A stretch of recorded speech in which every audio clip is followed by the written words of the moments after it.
Do you hate the number of driving mauls we're seeing? Do you think it's the bane of our time? Well, if so, you agree with Stuart Barnes and this article in the Times, which I definitely want to give my opinion on.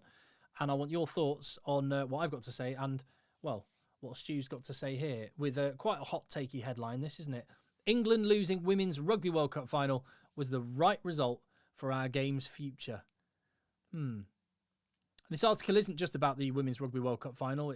It's about rugby in general, and these points apply to the Autumn Internationals, to the Gallagher Premiership and beyond.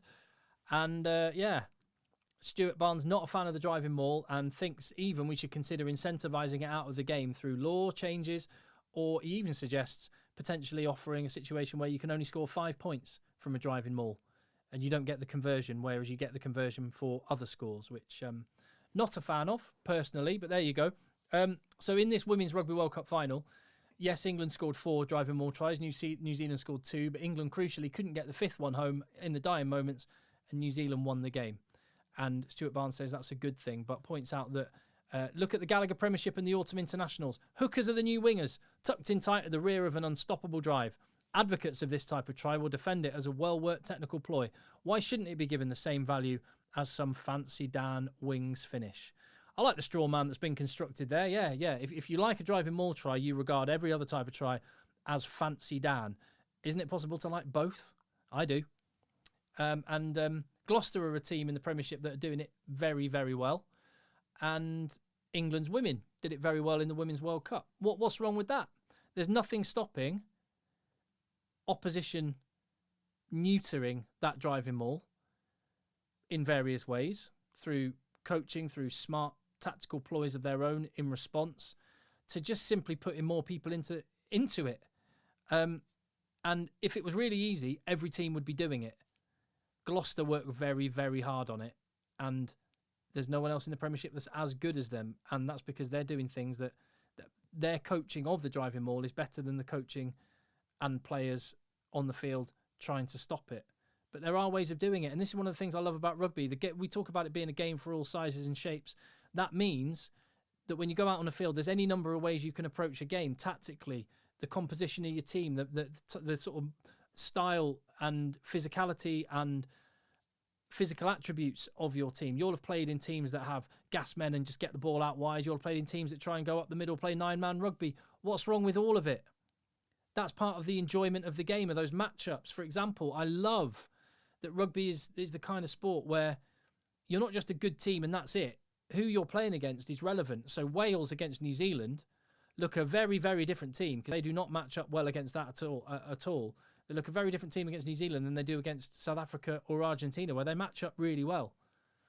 And I love that little nuance and that layer of rugby. And I do get the point that we need to encourage the enjoyment of rugby a lot more, and people want to see tries and stuff. But people don't only want to see highlight reel tries. Just because we're in a world of 10-second TikTok videos and Instagram reels and YouTube shorts and stuff doesn't mean the other stuff isn't relevant and important. I want more ball in play time. I want the game to be sped up, but I don't want you to get rid of some of the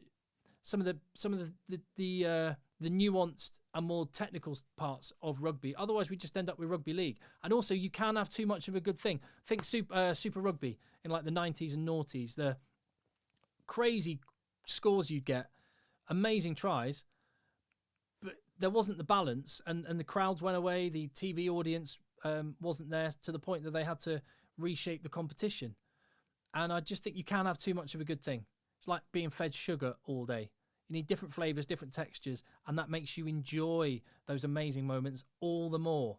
Best bit of sport I've ever seen, not even best bit of rugby, best bit of sport I've ever seen in person was at the Millennium Stadium, Six Nations game, must have been about 6-7 years ago, Wales versus Ireland. Wales were just ahead and defending their own line for the last 15 minutes of this game. They didn't manage to score Ireland. Ireland couldn't get through this red wall. No tries were scored. The noise in the stadium, I've never heard anything like it. And it was one of the most compelling and exciting bits of sport I've ever seen.